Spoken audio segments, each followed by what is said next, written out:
Hello friends, इस video को अच्छे क्वालिटी में देखने के लिए इसमें वीडियो क्वालिटी में जाके 720p कर लीजिएगा, जिससे आपको ये क्वालिटी बहुत अच्छे से, ये इस लेक्चर को बहुत अच्छे से देख पाइएगा, जिससे अच्छे से समझ में आ जाए। समझ गए हैं? क्योंकि अगर 720p में कर लीजिएगा तो वीडियो क्वालिटी अच्छा आएगा। अब स्टार्ट करते हैं हम लोग इंग्लिश का सेट। देखिए, ये MTS के SSC का MTS का एग्जाम होता है, उसका सेट है। 2024 का क्वेश्चन है, प्रीवियस ईयर का पूरा सेट है। 25 क्वेश्चन आता है इंग्लिश में, तो पूरा सेट अभी हम कम से कम समय में करेंगे। और कैसे एग्जाम में अप्रोच करना है उस चीज़ को भी सीखेंगे कि कैसे हम चीज़ों को एलिमिनेट करके, ऑप्शन को एलिमिनेट करके तुरंत क्वेश्चन को बना लेते हैं। देखिए, सबसे पहला क्वेश्चन क्या है, select the most appropriate antonym. Antonyms क्या होता है? उल्टा शब्द। अब जो अंडरलाइन वर्ड, मतलब जो अंडरलाइन वर्ड है उसका हमको एंटोनिम निकालना है। तो एक्जुबेरेंट है, एक्जुबेरेंट का उल्टा क्या हो जाएगा? रिप्रेस्ड। एक्जुबेरेंट क्या होता है? ऊर्जा से भरपूर। तो रिप्रेस्ड में क्या होगा? दबा हुआ। तो इसका आंसर क्या हो जाएगा? रिप्रेस्ड, दबा हुआ। समझे बात को? तो एक्जुबेरेंट का क्या हो जाएगा? रिप्रेस्ड। आंसर हो गया इसका सीधा। अब देखिए, अगर इसका मतलब आपको नहीं अभी याद है या फिर नहीं आ रहा है तो कुछ डरने का बात नहीं है। इसको आप कहीं पे एक कॉपी में, इंग्लिश कॉपी में लिख लीजिए इसका आंसर। इसका एक्जुबेरेंट मीन्स ऊर्जा या से भरपूर, और डिप्रेस्ड मीन्स दबा हुआ। तो इसका ये एंटोनिम हो जाएगा। इसको लिख लीजिए, याद कर लीजिएगा। अब देखिए, जो सेकेंड क्वेश्चन है इसमें हमको एरर निकालने के लिए बोल रहा है कि जो सेंटेंस है, Rita angrily spoke to Kartik after the meeting. अब कर रहा है कि इसमें, इस सेंटेंस में एरर क्या है। देखिए, इसमें क्या बोल रहा है? एरर निकालने के लिए। तो इस सेंटेंस में एरर क्या है? तो इसमें कोई भी एरर नहीं है। ये सेंटेंस क्या है? एकदम सही है, एब्सोल्युटली करेक्ट सेंटेंस है। तो इसका हो जाएगा डी आंसर, नो एरर है। देखिए, Ritika angrily spoke to Kartik. अब देखिए, टू के साथ हमेशा वर्ब का फर्स्ट फॉर्म आता है, तो है। और क्या है? स्पोक है, तो पास्ट में है। समझे? तो क्वेश्चन एकदम सही है। और आफ्टर भी पास्ट में, मीटिंग तो कंटिन्यूअस टेंस हो गया। तो एकदम सही सेंटेंस है, इसमें कोई भी गलत नहीं है। तो क्या होगा? डी हो जाएगा, नो एरर। अब देखिए नेक्स्ट, देखिए the loud thunder dash fill in the blanks, इसमें फिल करना है। The children making them cry. अब बताइए, जब लाउड थंडर आएगा तो बच्चे क्या हो गए? डर जाएंगे। तो चारों ऑप्शन कौन सा होगा? फ्राइटेंड। फ्राइटेंड मीन्स क्या होता है? डरा हुआ। तो क्या होगा? जब लाउड थंडर आएगा तो क्या होगा? बच्चे डर गए, फ्राइटेंड हो गया। The children making them cry, इससे क्या होगा? बच्चे रोना शुरू कर दिए। देखिए क्वेश्चन नंबर 4, देखिए कर रहा है, select the option that express the given sentence in the future tense form. अब कर रहा है, जो सेंटेंस है उसमें हमको देखना है कि कौन सा सेंटेंस है जो फ्यूचर टेंस में है। तो फ्यूचर टेंस में कौन सा होता है? शैल और विल होता है। अब देखिए, एक क्वेश्चन में क्या है? है। अब पूरा सेंटेंस नहीं पढ़ना है, बस इसको देखना है कि टेंस कौन सा है, क्योंकि फ्यूचर टेंस कर रहा है। तो हैव कौन सा होता है? हैज़, हैव क्या होता है? प्रेजेंट होता है। अब देखिए, इसमें क्या है? विल है। विल और सेल क्या होता है? फ्यूचर होता है। देखिए फ्यूचर कर रहा है तो सीधे बी ऑप्शन हो जाएगा। सी देखिए, हैड किसमें होता है? पास्ट होता है, तो ये तो ये भी नहीं होगा। और क्या? आर क्या होता है? प्रेजेंट होता है। तो उसके वर्ब को देखना है कि क्या, कौन सा वर्ब है। इसमें ऑप्शन क्या हो जाएगा? बी हो जाएगा। क्यों? क्योंकि विल है। अगर सेल रहता तो फिर भी इसका आंसर होता है, फ्यूचर टेंस का आंसर हो जाता। समझ गए? इतना देखिए, बहुत आसान क्वेश्चन रहता है। अब देखिए इसमें क्या कर रहा है, इसमें कह रहा है in the following sentence the underline part contain error. कह रहा है जो अंडरलाइन पार्ट है वो क्या है? एरर है, मतलब उसमें कुछ गलती है। Alternative to the underline part are given as option, select the correct alternative. अब कह रहा है कि इसका जो अल्टरनेटिव फॉर्म को सेलेक्ट करना है, मतलब कि इसमें अल्टरनेट फॉर्म में किसके यहाँ पे क्या इस चारों ऑप्शन में हो सकता है। अब तो ये तो अंडरलाइन पर, ये तो गलत है, तो क्या होगा? अब देन क्या है? कंपैरेटिव डिग्री है। क्या है? कंपैरेटिव डिग्री है। तो कंपैरेटिव डिग्री क्या आएगा? मेरी नहीं आएगा, हमसे क्या आएगा? मेरियर आएगा। क्या आएगा? मेरियर। समझे बात को? कंपैरेटिव किसका होता है? हमेशा मेरियर यूज होता है, वर्ब का फर्स्ट फॉर्म नहीं होता है। समझे? अब देखिए नेक्स्ट क्वेश्चन क्या होगा। क्या है? इनकरेक्टली स्पेल्ड वर्ड, मतलब क्या है? इसमें जो स्पेलिंग है, इसमें स्पेलिंग मिस्टेक खोज रहा है। देखिए, आर्टिस्ट सही है, यूनिक सही है, टेक्निक सही है, इंडिविजुअलिटी में ये देखिए ये गलत सेंटेंस है, तो ये वर्ड जो है इसका स्पेलिंग गलत है। समझे? तो इसमें क्या होगा? इसमें इंडिविजुअलिटी गलत हो जाएगा, तो आंसर क्या होगा? आंसर बी हो जाएगा। समझे? देखिए, इसका सही सेंटेंस यहाँ पे दिया गया है, INDIVIDU होगा, DI नहीं होगा, DUALITY, इंडिविजुअलिटी हो जाएगा। देखिए, MTS क्वेश्चन में 1 से 2 क्वेश्चन हमेशा इनकरेक्ट वर्ड का आएगा, स्पेलिंग का आएगा, तो इसको आपको देख के जाना है। देखिए, अब इसमें देखिए क्या रहा है, इनकरेक्टली स्पेल्ड वर्ड। अब कह रहा है कि इसमें कौन सा वर्ड इनकरेक्ट है, इसमें कौन सा word one of the 4 word hold given sentence incorrectly spelled, मतलब कौन सा इसमें सेंटेंस में कौन सा वर्ड क्या है गलत है, इसमें कौन सा हो जाएगा डिवेस्टेटिंग हो जाएगा, इसमें डबल एस ना होकर सिंगल एस होगा, DEVASTATING, तो क्या होगा इसमें ये वर्ड गलत होगा, तो यही आंसर हो जाएगा, बी हो गया इसका आंसर।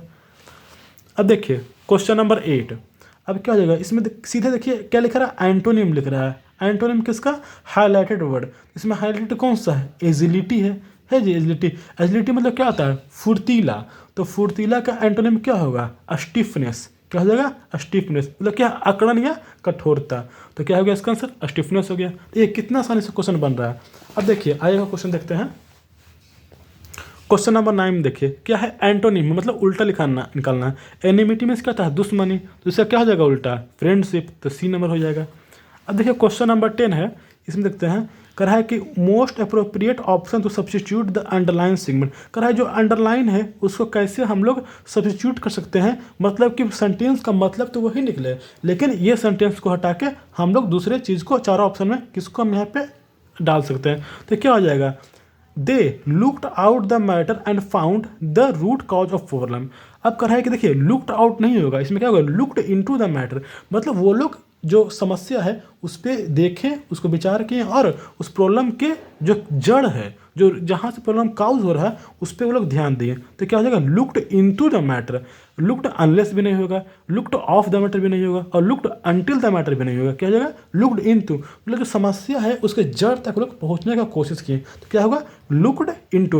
लुक्ड इनटू मतलब होता है टू इन्वेस्टिगेट करना, एग्जामिन करना, ये क्या समस्या क्या है, उसके कैसे बचा जाए या फिर उससे कैसे उसका निवारण मिले, तो क्या हो जाएगा लुक्ड इनटू हो जाएगा। हाँ देखिए लुक्ड आउट में क्या होता है, केयरफुल और वॉचफुल, तो लुक्ड आउट सिर्फ होगा नहीं, लुक इनटू होगा, क्यों, क्योंकि रूट काउज को देख रहा है प्रॉब्लम को, तो क्या कर रहा है मतलब इन्वेस्टिगेट कर रहा है, तो क्या होगा लुक्ड इनटू होगा।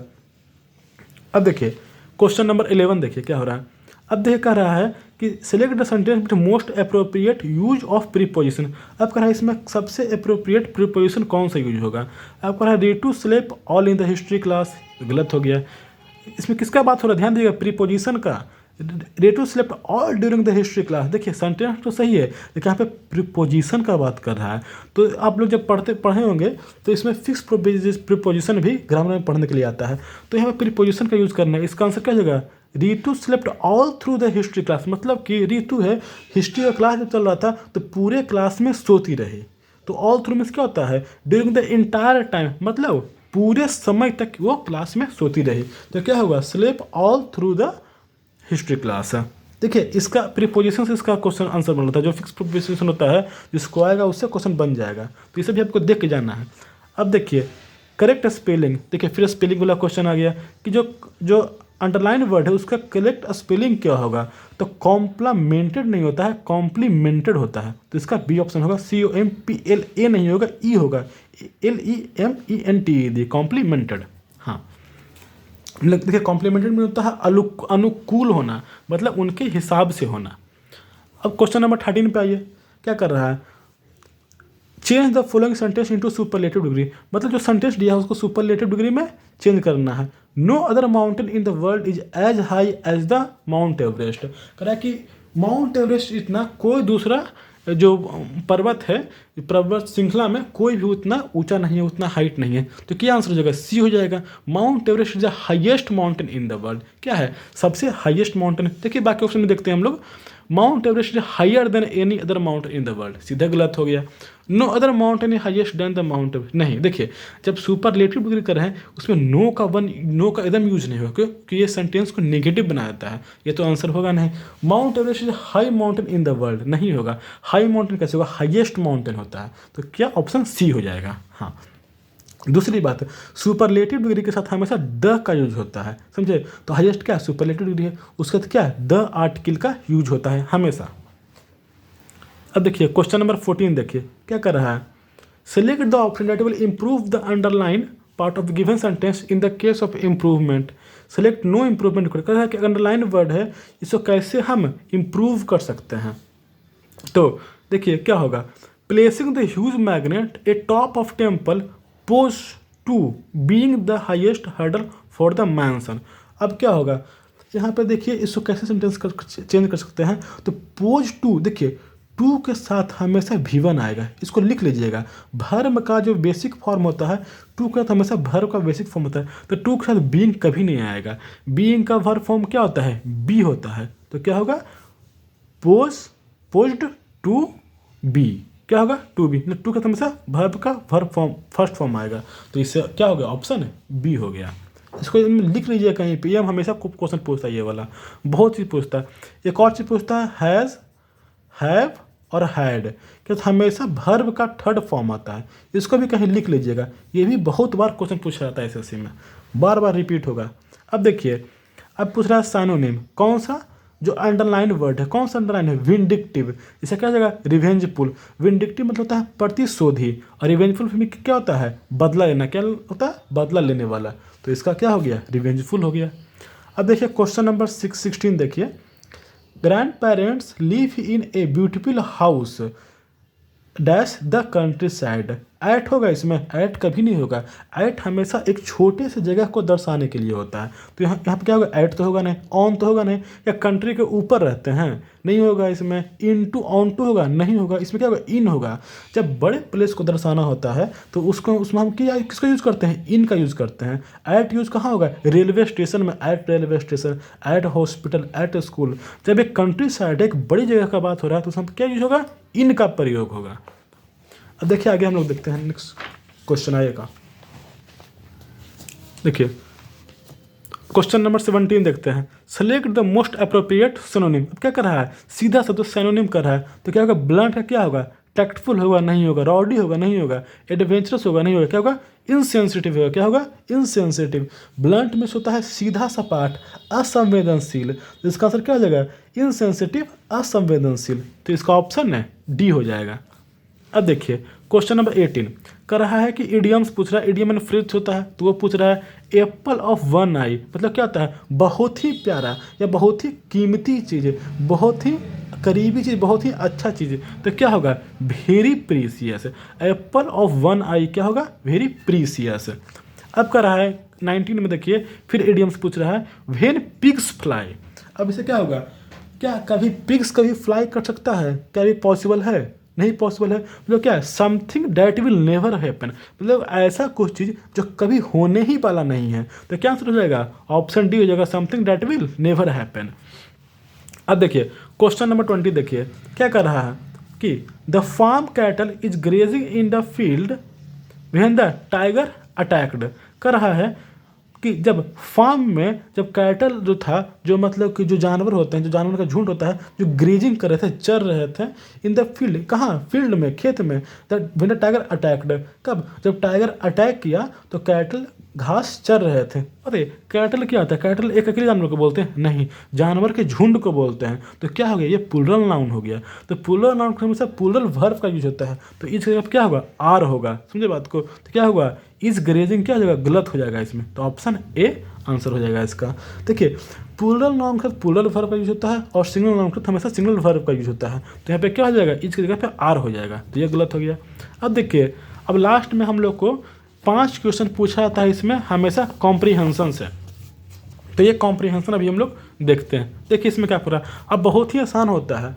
जो स्टूडेंट्स होते हैं ये मुझसे बहुत डरते हैं कि कैसे बनेगा, कैसे बनेगा। ये बहुत ही आसान होता है, बस इसको पूरा पढ़ने का जरूरत भी नहीं है, बस जितना काम है उतना पढ़िए और ऑप्शन को देखिए। अगर आपका ग्रामर थोड़ा सा बेसिक अच्छा है तो ये अपने आप आसानी से ही बन जाता है, और अगर थोड़ा सा अंडरस्टैंडिंग है तो ये आसान से बन जाएगा। सॉरी। अब देखिए इसमें क्या कर रहा है, सीधे इसको पढ़ना शुरू कीजिए, क्योंकि जो ब्लैंक है, जो फिल इन द ब्लैंक्स है, इसको भरना है इस ऑप्शन को देख देख के। देखिए कितना आसानी से ये बन जाएगा। A monsoon is traditionally a seasonal reversing wind. Monsoon क्या है, जो सीजनली ट्रेडिशनल रिवर्सिंग, मतलब इसका हवा है उसका बहाव उल्टा हो जाता है। By corresponding change in precipitation but it now. अब इसमें क्या होगा, बाय क्रॉसपॉन्डिंग चेंज परसिपिटेशन, मतलब उसके द्वारा फिर, तो क्या होगा, ए कंपनीड, क्या हो जाएगा, accompanied. A monsoon is traditionally a seasonal reversing wind accompanied by, किसके द्वारा, एकम्पनीड किया गया, मतलब कि साथ में, उसके साथ मिलकर क्या होगा, चेंजेज में होने में वो साथ दिया। एकम्पनीड बाय चेंजेस क्या होगा, एकम्पनीड हो जाएगा, एकम्पनिंग होगा नहीं। एकम्पनीज में नहीं होगा, एकम्पनी क्या होगा, एकम्पनीड हो जाएगा। But is now dash describe single change. अब क्या, but is now use to describe, देखिए यूज के साथ हमेशा टू आता है, यूज टू नहीं आएगा, यूजिंग टू नहीं आएगा, क्या आएगा, यूज टू ही आता है, ठीक है, फिक्स प्रोपोजिशन है। तो क्या होगा, use to describe seasonal change in the atmospheric circulation and precipitation associated है। अब इसका क्या होगा, उसके बाद क्या होगा, जब एसोसिएट हुआ तो किसी के साथ ही तो अब एसोसिएट हुआ होगा, तो विथ आएगा। क्यों, क्योंकि बिना किसी के साथ एसोसिएट किए हुए कुछ तो हो नहीं सकता है, तो associated with annual latitudinal oscillation of the intertropical convergence zones. अब देखिए, अब आगे किसी पढ़ने की जरूरत नहीं है, अब जहाँ फिल इन द ब्लैंक्स अब उसको पढ़िए। यूजुअली द टर्म मानसून, अब कर रहा है कि टर्म मानसून, अब क्या होगा, refer to the rainy phase. अब कर रहा है जब मानसून हो रहा तो इसमें क्या हो जाएगा, is use to, is use to होगा नहीं। अब देखिए बताइए, अब क्या वेयर का यूज कभी होगा, क्यों, सेंटेंस पूरा प्रेजेंट टेंस में है, ये तो वेयर तो पास्ट में यूज होता है, तो वेयर तो कभी होगा नहीं। तो क्या कर रहा है, term monsoon is use to, are होगा, कभी आर भी नहीं होगा, कि प्लूरल है क्या यहाँ पे, नहीं है। देखिए सब यूज का यूज हो रहा है, यूज का सब यूज हो रहा है, सिंगुलर का बात बढ़े, तो क्या होगा, is use to refer the rainy phase of seasonal changes pattern. अब देखिए इतना रहने दीजिए, अब बस नेक्स्ट सेंटेंस में आइए, the term is also sometimes use to. अब देखिए टू के साथ हमेशा V1 का यूज होता है, किसका यूज होता है, V1 का। अब देखिए यहीं पर लिखते हैं इज यूज टू रेफर, तो क्या V1 था, तो जब V1 था उसके पहले टू ही आएगा। अब देखिए अब यूज टू के साथ हमेशा क्या आएगा, V1 आएगा। देखिए पहले भी हम बता चुके हैं यहाँ पे कि टू के साथ क्या आता है, V1 आता है। देखिए यहाँ पे बताया था कि नहीं, टू के साथ V1 आता है, लिखवाया था आपको कि लिख लीजिए इसको। देखिए यहाँ भी क्या टू है, टू के साथ हमेशा V1 ही आएगा। अब देखिए ये चारों ऑप्शन में, ये चारों जो ऑप्शन है इसमें V1 कौन सा है, चारों में क्या है, डिस्क्राइब भर का फर्स्ट फॉर्म है, बेसिक फॉर्म है, तो ये आंसर हो जाएगा। इसमें देखिए क्या ऑप्शन था, यूज टू था, इसमें क्या था, विथ था, और क्या था, यूज टू था, और क्या था फर्स्ट में, एकम्पनीड था। तो कितना आसानी से देखिए इसमें हम लोग को बन गया, सारा बने कि नहीं बन गया। देखिए इतना आसानी से सबका, इसका जो ऑप्शन था इसको आप पॉज करके देख भी सकते हैं, तो इतना आसानी से ये बन गया। तो इतना ही आसान होता है बनाना हम लोग के SSC क्वेश्चन इंग्लिश का। अगर आपको ऐसे ही वीडियो चाहिए होगा तो आप आगे कमेंट कीजिएगा, लाइक कीजिएगा, और बताइएगा कि अगर वीडियो में कुछ चेंज भी करना हो तो बताइएगा कि कैसे हम चेंज कर सकते हैं। आप कमेंट कीजिएगा, वो फिर नेक्स्ट वीडियो में चेंज करके मिल जाएगा। आगे अगर किसी भी टॉपिक पे या फिर कोई भी क्वेश्चन का सेट लगवाना हो SSC का तो बताइएगा, उस पर भी वीडियो हम बना देंगे, चाहे वो इंग्लिश हो, चाहे रीजनिंग हो, चाहे मैथ हो, या फिर GK GS हो, तो उस पर आगे आपको वीडियो मिल जाएगा। अगर वीडियो अच्छा लगा होगा तो लाइक कीजिएगा, कमेंट कीजिएगा और सब्सक्राइब कीजिएगा। Thank you.